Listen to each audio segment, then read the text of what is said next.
Hi, my name is Sharon and I'm the founder of Oma Beauty. And if you're a black business owner, then yeah, you better watch this. On August 14, 2025, the sun was setting over Los Angeles when a former executive made a discovery that would shake the beauty industry to its core. There, on the stone patio of a luxury home in the hills, lay the lifeless body of Sharon Shooter, the 38-year-old Nigerian-born entrepreneur who had revolutionized makeup for black and brown women across the globe. Just months earlier, Sharon had been in the fight of her life. Not against cancer, though doctors initially feared the worst when she lost 22 pounds in a single week. Not against racism, though she'd spent years battling an industry that ignored women who looked like her. No, Sharon Shooter was fighting against the very people she had trusted with her life's work. The investors who were supposed to be her partners. The executives who promised to protect her empire while she recovered from a mysterious illness that nearly killed her. $50 million. That's what they allegedly stole from her while she lay in a hospital bed, too weak to defend herself. $50 million worth of foundations, lipsticks, and eyeshadows that celebrated black beauty in a world that had ignored it for decades. The beauty industry has always been cutthroat, but what happened to Sharon Shooter goes beyond simple corporate rivalry.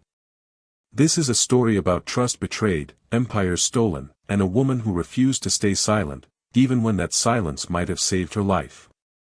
Because here's what's terrifying, the Los Angeles County Medical Examiner still hasn't determined how Sharon died. The cause of death? Listed as deferred, which means they're still investigating. Still testing. Still trying to figure out whether the stress killed her, whether her mystery illness returned, or whether someone wanted Sharon Shooter permanently silenced. If stories like this grip you, if you want to understand how success can become a target on your back, hit that subscribe button right now. Because what you're about to discover will change how you see the glamorous world of beauty forever. The question isn't just who killed Sharon Shooter's empire. The question is, did killing her empire kill Sharon Shooter? Sharon Shooter wasn't content to just sell lipstick. On May 25, 2020, George Floyd was murdered in Minneapolis. As protests erupted across America, beauty brands rushed to social media with black squares and hollow promises of solidarity. Sharon watched this performative activism with disgust. 3 weeks later, she launched Pull Up for Change, and the beauty industry has never been the same. "I'm calling on every beauty brand to pull up or shut up," Sharon announced on Instagram.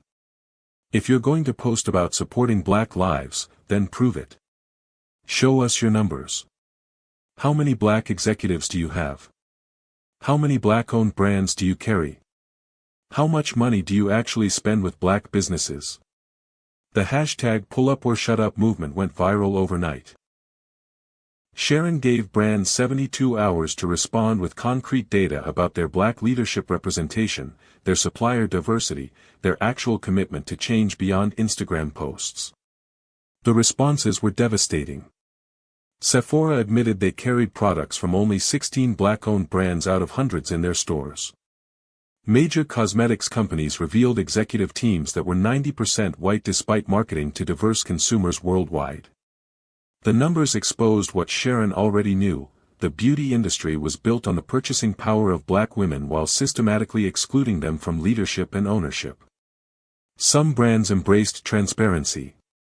Others attacked Sharon privately, calling her divisive, aggressive, unreasonable. Corporate lawyers sent cease and desist letters. Industry insiders warned her that pushing too hard would make her toxic to potential investors and retail partners. Sharon pushed harder. She expanded Pull Up for Change beyond beauty into fashion, into tech, into every industry that profited from diverse consumers while maintaining homogeneous leadership. She appeared on CNBC, Bloomberg, BBC, becoming the face of corporate accountability activism. Awards followed: Time magazine's 100 Most Influential People shortlist, Forbes 30 Under 30 recognition, invitations to speak at Harvard Business School about disrupting systemic inequality. But with every victory came new enemies. Board meetings where she wasn't invited. Industry events where she was quietly uninvited. Whispered conversations about the Sharon problem, how this Nigerian upstart was making everyone uncomfortable with her demands for actual change instead of pretty promises. The beauty establishment had a choice: adapt to Sharon's vision of inclusive capitalism, or find ways to silence her. Comment below: have you ever experienced workplace betrayal when you challenged the status quo? How did you handle people turning against you for demanding fairness? By 2023, Sharon had built a beauty empire worth $50 million and a reputation as the industry's most fearless advocate for change. She had also unknowingly signed her own death warrant. January 15, 2023. Sharon Shooter stepped on the scale in her Los Angeles home and couldn't believe the numbers staring back at her. 22 pounds. Gone. In 7 days. Not through dieting. Not through exercise. Not through any deliberate effort to lose weight. Her body was consuming itself from the inside out, and she had no idea why. The mirror told a story her mind refused to accept. Clothes hung loose on her frame like empty sacks. Her cheekbones, always prominent, now jutted out with skeletal sharpness. Dark circles under her eyes made her look like she hadn't slept in months, which wasn't far from the truth. Sharon had built her empire on strength, on projecting invincibility in an industry that loved to tear down black women who dared to demand space. Admitting weakness wasn't in her vocabulary. But when she could barely lift a coffee cup without trembling, denial became impossible. The emergency room visit changed everything. "We need to run some tests," the doctor said, his face carefully neutral. "The rapid weight loss, the fatigue, the abdominal pain, we can't rule out stomach cancer." Cancer. The word hung in the sterile hospital air like a death sentence. Sharon, who had stared down racist executives and corporate bullies without flinching, felt terror for the first time in years. Blood draws. CT scans. Biopsies. Days blurred into nights as medical teams poked and prodded, searching for the malignant enemy eating her alive from within. Sharon's phone buzzed constantly with WOMA business, product launches, marketing campaigns, investor calls, but she could barely focus on the screen without waves of nausea overwhelming her. 3 weeks later, the results came back negative. No cancer. No tumors. No clear medical explanation for why her body was attacking itself. The relief should have been overwhelming. Instead, it was replaced by a different kind of fear. If this wasn't cancer, what was killing her? Stress, the doctors concluded. Chronic, unmanaged stress combined with working 80-hour weeks without adequate support systems. Your body is shutting down from exhaustion. For the first time in her career, Sharon Shooter had to admit she wasn't superhuman. On May 3, 2023, she posted a vulnerable Instagram message that shocked her followers: "I've been hospitalized and will be taking medical leave from WOMA Beauty. I built this company without a co-founder, without adequate support, and my body is paying the price. I need time to heal." The post received thousands of supportive comments. But somewhere in corporate boardrooms, different conversations were taking place. Conversations about opportunity. About timing. About what happens when the woman who built a $50 million empire suddenly shows weakness. Sharon thought she was taking time to recover. She didn't realize she was giving her enemies exactly what they'd been waiting for. Medical leave was supposed to end in July 2023. 3 months to recover, rebuild her strength, and return to leading WOMA Beauty into its next phase of growth. Brain Trust Fund had other plans. The investment firm had backed Sharon's vision from early days, providing the capital that helped transform WOMA from startup dream to multi-million-dollar reality. Their representatives sat on the board, offered strategic advice, positioned themselves as partners in building something revolutionary.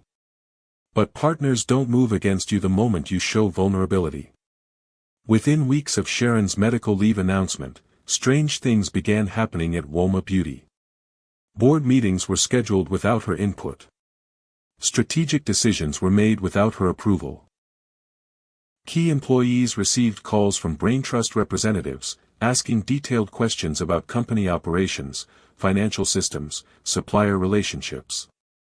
Sharon's assistant started fielding unusual requests from the finance team: access to bank account information, vendor contracts, intellectual property documentation.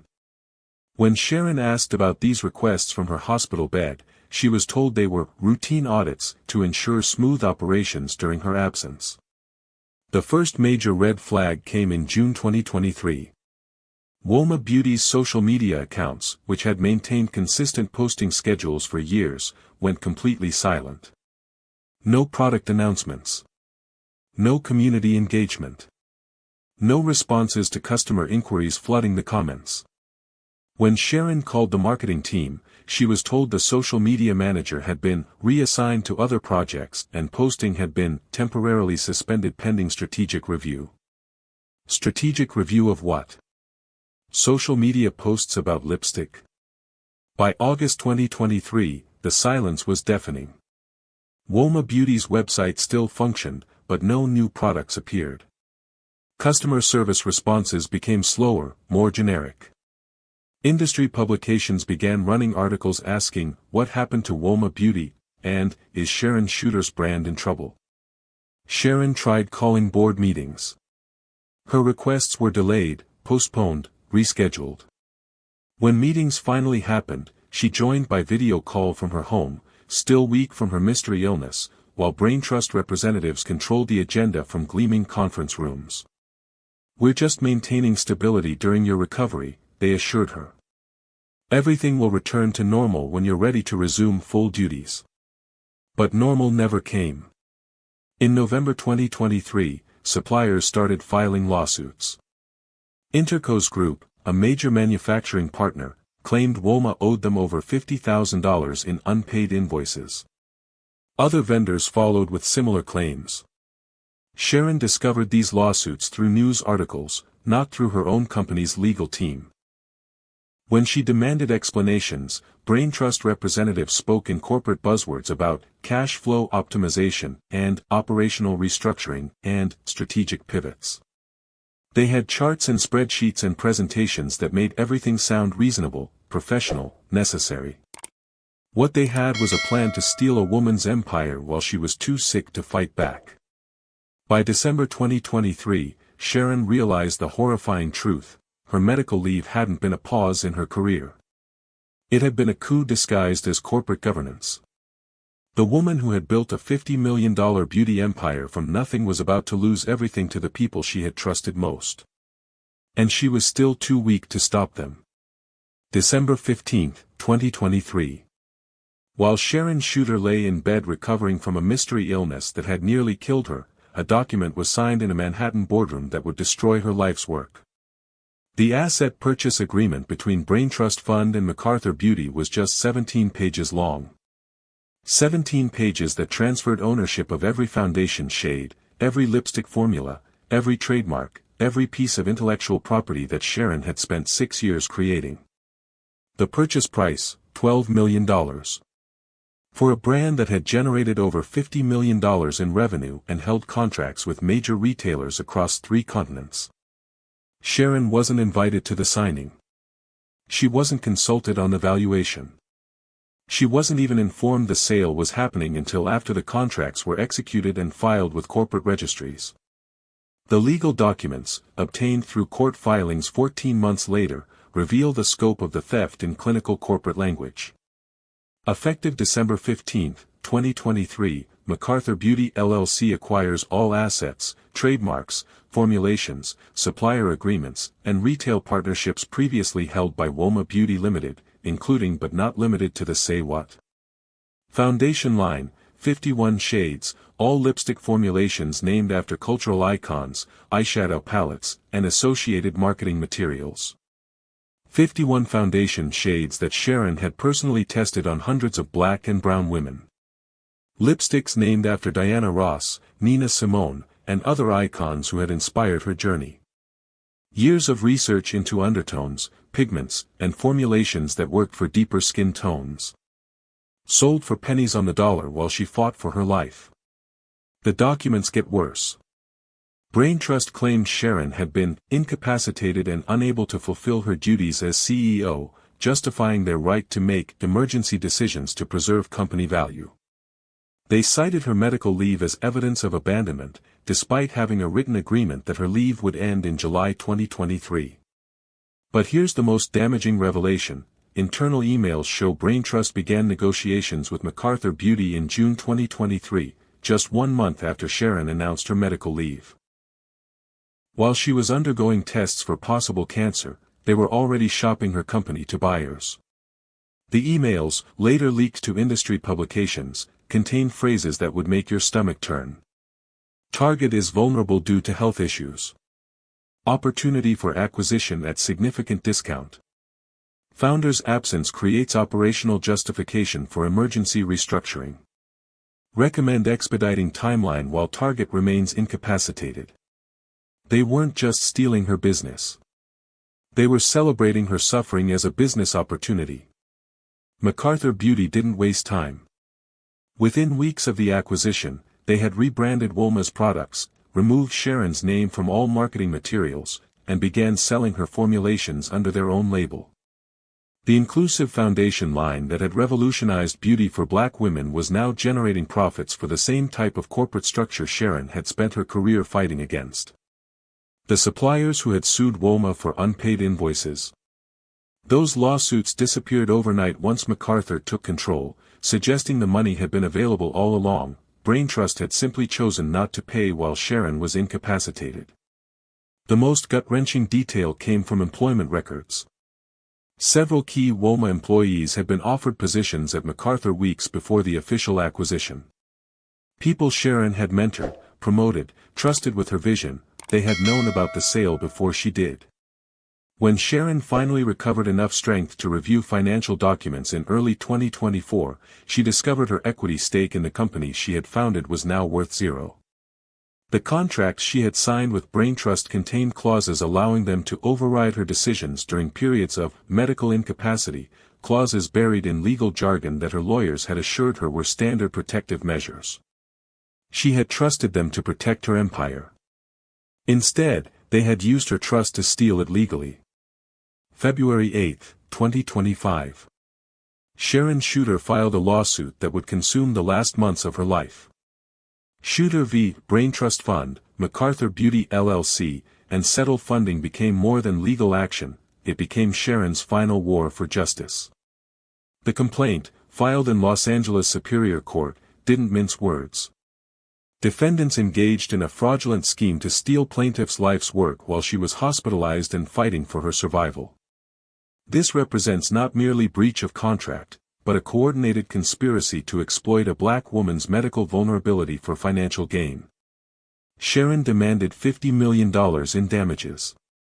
Not just for the undervalued sale price, but for the years of projected profits she would never see, the reputation damage from suppliers' unpaid bills, and the personal trauma of watching her life's work stolen by people she had considered family.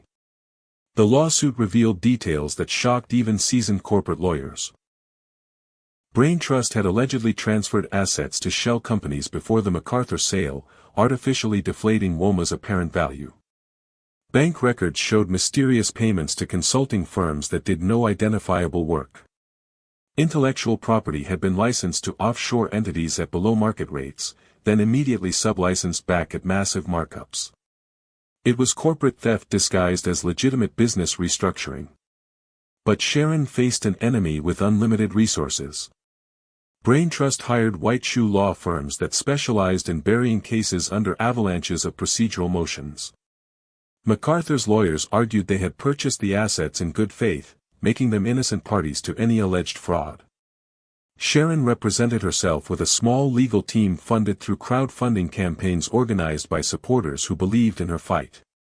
The disparity was stark, corporate defendants with teams of 20 lawyers versus one sick woman demanding justice. Despite the odds, Sharon refused to back down. Court documents show her attending depositions despite ongoing health issues, personally reviewing thousands of pages of financial records, giving interviews to business publications that cover the case. Her final public appearance came on May 21, 2025, at the Global Beauty Innovation Summit in Beverly Hills. Video footage shows Sharon, visibly thinner but fierce with determination, delivering a keynote speech about corporate accountability in the beauty industry. "They thought my sickness was their opportunity," she told the audience. "They thought I would disappear quietly, take whatever crumbs they offered, and let them profit from my life's work. They were wrong." The speech ended with words that would prove prophetic: "I will fight this until my last breath. What they did to me, they're doing to other entrepreneurs every day. If I don't stop them, who will?" Her Instagram post that evening showed her backstage at the event, smiling despite exhaustion. The caption read simply, "Doing what I do." It was her last social media post. 11 weeks later, Sharon Shooter was found dead on her patio. The lawsuit continues without her, pursued by her estate and family members who refuse to let her death end the fight for justice. But the corporate machine that destroyed her empire remains largely intact, its executives collecting bonuses while her legacy generates profits she will never see. What would you do in Sharon's position? When the people you trusted most steal everything you've built while you're fighting for your life? Let me know in the comments, because stories like this happen more often than you think. The call came at 7:47 p.m. Pacific Time. Marcus Rodriguez, former VP of Operations at Woma Beauty, had been trying to reach Sharon for 3 days. Court documents in her ongoing lawsuit required her signature, and her lawyers were growing concerned about missed deadlines. Sharon always answered her phone. Always responded to texts. Always stayed connected to the legal battle that had consumed her final years. But not this time. Marcus drove to Sharon's Bel Air home just as the California sun was beginning its descent behind the Hollywood Hills. He had been to the house dozens of times during Woma's glory days, strategy sessions on the living room couch, product testing in the kitchen, celebration dinners on the back patio overlooking the city lights. The front door was locked. No response to doorbell or knocking. Sharon's white Tesla sat in the driveway, undisturbed. Marcus walked around to the backyard, calling her name. That's when he found her. Sharon Shooter lay motionless on the stone patio, her body positioned as if she had simply laid down to rest. No signs of violence. No indication of struggle. No defensive wounds or trauma visible to the untrained eye. She was wearing comfortable clothes, yoga pants and an oversized sweater, suggesting she hadn't been expecting visitors or planning to go anywhere. But why was she outside? The patio door leading from the house stood slightly ajar, as if Sharon had stepped out for fresh air and never made it back inside. Her phone lay beside her, screen cracked from the fall but still functional. The last text message, sent 3 hours earlier, was to her lawyer, ready to fight. They picked the wrong woman to betray. Marcus called 911 immediately.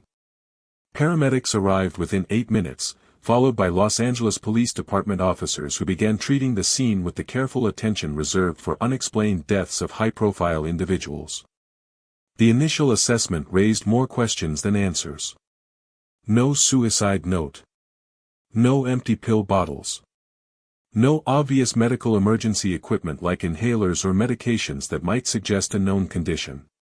Sharon's medical records from her 2023 health crisis were immediately requested, but her mysterious weight loss and subsequent recovery didn't provide clear answers about what might have killed her 2 years later. The house itself told no story of final struggles. No overturned furniture. No signs of forced entry. No indication that anyone else had been present. Security cameras from neighboring homes would later show no unusual activity, no unknown vehicles, no visitors approaching Sharon's property that day. By 11 p.m., the Los Angeles County Medical Examiner's Office had transported Sharon's body for autopsy, beginning an investigation that would reveal far more questions than answers. The woman who had spent her final months fighting for justice had died alone on her patio, with only the Los Angeles skyline as witness to her last moments. August 15, 2025. The Los Angeles County Medical Examiner's Office assigned case number 2025 to 13005 to Sharon Shooter's death. What should have been a routine autopsy quickly became anything but routine. Dr. Elena Vasquez, the forensic pathologist assigned to the case, found no obvious cause of death during the initial examination. No heart attack damage. No stroke indicators. No signs of poisoning, overdose, or physical trauma. Sharon's organs appeared relatively healthy for a 38-year-old woman who had endured significant medical stress in recent years. Which is exactly why the cause of death was classified as deferred. Most people don't understand what deferred means in forensic terms. It's not medical jargon for we don't know. It's a deliberate decision indicating that determining the cause of death requires extensive laboratory testing, toxicology screens, tissue analysis, microscopic examination of organs, and potentially weeks or months of investigation. In Sharon's case, the toxicology testing became particularly crucial. Blood and tissue samples were sent to specialized laboratories to screen for hundreds of substances, prescription medications, illegal drugs, poisons, heavy metals, and toxins that might not show immediate physical symptoms.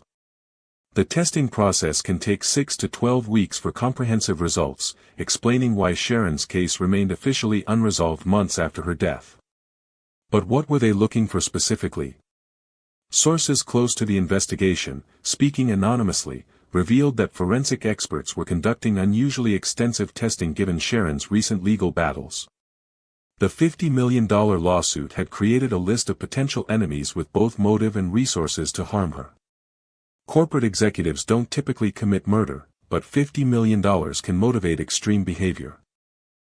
Investigators focused on several key questions. Had Sharon been taking any medications for stress or anxiety that could have interacted dangerously? Were there any substances in her system that might have been administered without her knowledge? Could the chronic stress of her legal battle have triggered a delayed reaction to her 2023 medical crisis? The timing troubled investigators. Sharon's death occurred just weeks before crucial court dates in her lawsuit against Braintrust and MacArthur Beauty. Her legal team had been preparing depositions that could have exposed additional corporate fraud. Key witnesses were scheduled to testify about the asset transfers that had destroyed her company. Corporate defendants now faced a significantly weakened case. Pursuing a lawsuit becomes infinitely more difficult when the primary plaintiff is dead, even if the estate continues the legal battle. Sharon's personal testimony about how the betrayal affected her health and mental state would never be heard in court. Detective Maria Santos, lead investigator on the case, conducted extensive interviews with Sharon's associates, family members, and business adversaries.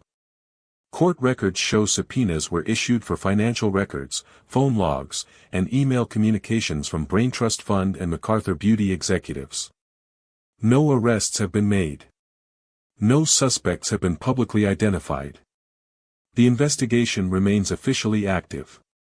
But here's what makes this case particularly haunting. The Los Angeles Police Department typically classifies unexplained deaths as natural, accidental, suicide, or homicide within days of discovery.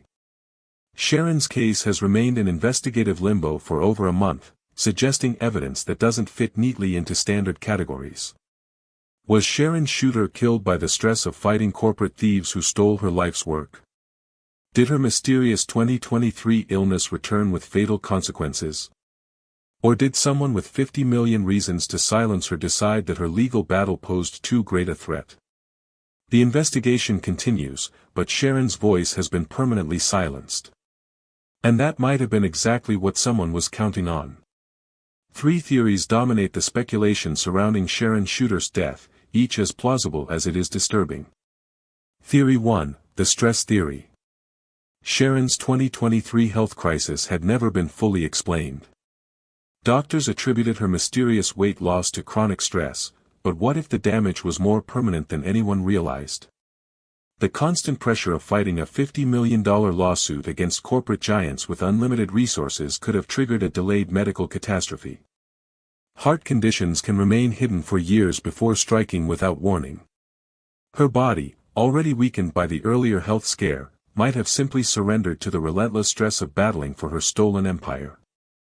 Theory 2, the suicide theory. Losing everything you've built can destroy more than just bank accounts. Sharon had spent her adult life creating inclusive beauty products and fighting for black women's representation in corporate America. Watching her life's work generate profits for the same corporate structures she had opposed might have created unbearable psychological pain.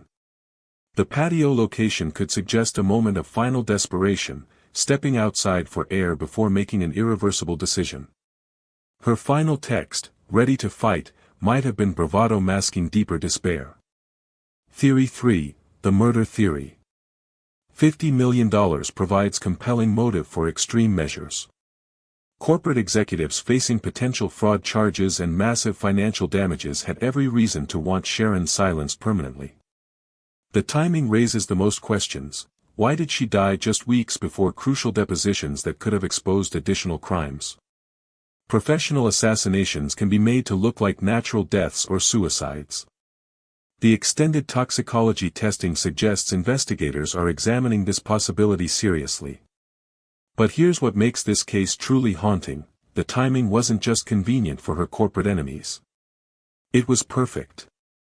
Sharon died with her legal battle at its most dangerous point for Brain Trust and MacArthur Beauty. Her personal testimony about the betrayal's impact on her health, her detailed knowledge of the asset transfers, her ability to expose additional corporate fraud, all of that disappeared with her death. Coincidence? Or the most successful corporate assassination in modern business history? December 2024. 4 months after Sharon Shooter's death, Woma Beauty quietly relaunched under MacArthur Beauty's ownership. The product line remained virtually identical to Sharon's original formulations. The 51 Shade Foundation range that had revolutionized inclusive beauty was back on shelves at Ulta and Sephora. The lipsticks named after black cultural icons were generating revenue once again. But Sharon's name appeared nowhere on the packaging. MacArthur Beauty's marketing materials focused on innovative inclusive formulations and cutting-edge color technology, without mentioning the black woman who had spent years developing every shade, testing every formula, fighting every corporate battle to bring these products to market. They were profiting from her legacy while erasing her existence. The grotesque irony wasn't lost on industry observers. The same corporate structure that had allegedly stolen Sharon's empire was now generating revenue from her death, selling her creations to the black women she had dedicated her career to serving. Sharon's family wasn't letting this injustice continue unchallenged. Her estate, represented by her sister and managed by attorneys in Nigeria and the United States, continues pursuing the lawsuit against Brain Trust Fund, MacArthur Beauty, and Settle Funding. The legal battle now carries additional weight. Not just recovering stolen assets, but ensuring Sharon's legacy receives proper recognition. Court documents filed in October 2025 reveal the family's expanded claims, wrongful death allegations suggesting that the corporate defendants' actions contributed directly to Sharon's demise through extreme emotional distress and deliberate destruction of her health during medical vulnerability. They didn't just steal her company, Sharon's sister stated in a rare public interview. They stole her reason for living. Our sister died fighting for justice, and we will continue that fight until her name is restored and her killers are held accountable. The Pull Up for Change nonprofit continues Sharon's advocacy work under new leadership, pushing for transparency in corporate diversity initiatives and supporting black entrepreneurs facing similar betrayals. Her impact on the beauty industry remains undeniable. Major brands now offer expanded shade ranges that would have been unthinkable before Sharon's activism. The #PullUpOrShutUp movement continues challenging companies to prove their commitment to black leadership with concrete data rather than empty promises. But justice remains elusive. No arrests have been made. No corporate executives have faced criminal charges for the alleged fraud that destroyed her empire and possibly her life. Subscribe to follow updates on this developing case, because Sharon Shooter's story isn't over. Her family's fight for justice continues, and every subscriber helps ensure her legacy isn't forgotten while her alleged killers profit from her creations. The beauty industry owes Sharon Shooter everything. The least we can do is remember her name. Sharon Shooter's story forces us to confront uncomfortable truths about the price of pioneering change in industries built on exclusion. Every foundation shade Sharon created for deeper skin tones was an act of rebellion against an industry that had ignored black women for decades. Every time she challenged corporate diversity statistics, she painted a target on her back. Every success made her more dangerous to the established order that profited from exclusion. Pioneers don't just face business competition, they face systematic attempts to destroy them. Sharon understood this cost and paid it willingly, believing that opening doors for others justified the personal risk. But her death raises a chilling question: in industries worth hundreds of billions of dollars, how far will established powers go to silence those who threaten their control? Sharon's tragedy teaches brutal lessons about trusting corporate partners during moments of vulnerability. The investors she relied on to protect her empire became the architects of its destruction the moment she showed weakness. Her medical leave wasn't seen as temporary incapacity requiring support, it was viewed as opportunity for theft. Never trust corporate entities with your life's work without ironclad legal protections that account for health crises, family emergencies, or other human vulnerabilities. Business relationships can transform into predatory attacks faster than your body can recover from illness. Most importantly, your health is more valuable than any empire. Sharon's 2023 health scare was her body demanding rest, but the pressures of being a solo entrepreneur without adequate support systems nearly killed her. The stress of fighting to recover what was stolen may have finished what overwork started. Walk into any Sephora or Ulta today and count the foundation shades available for black women. The numbers Sharon would have found unthinkable in 2006 are now industry standard. Her Pull Up for Change campaign permanently altered how beauty brands discuss diversity, forcing transparency that continues exposing corporate hypocrisies. But her greatest victory might be inspiring other entrepreneurs to challenge exclusive industries. Young black women now see building inclusive beauty brands as possible because Sharon proved it could be done. Her empire was stolen, but her blueprint for success remains available to anyone brave enough to follow it. Sharon Shooter's death remains officially unexplained, but her impact on beauty and business continues growing. Her story represents every entrepreneur who has been betrayed by trusted partners, every pioneer who faced systematic destruction for challenging established norms, every person whose health suffered from fighting battles others should have shared. If this story affected you, if Sharon's fight for justice resonates with your own experiences of betrayal or discrimination, then engage with this content. Like this video to ensure her story reaches others who need to hear it. Share it with entrepreneurs who need to understand the risks of building empires without adequate protection. Subscribe to Whispers of the Criminal Mind for more stories about people who fought powerful systems and paid ultimate prices. Comment below with your thoughts about corporate accountability and whether you believe Sharon's death was coincidence or consequence. Because here's the final, haunting question: if building a $50 million empire dedicated to celebrating black beauty can get you killed, what does that say about the world we're living in?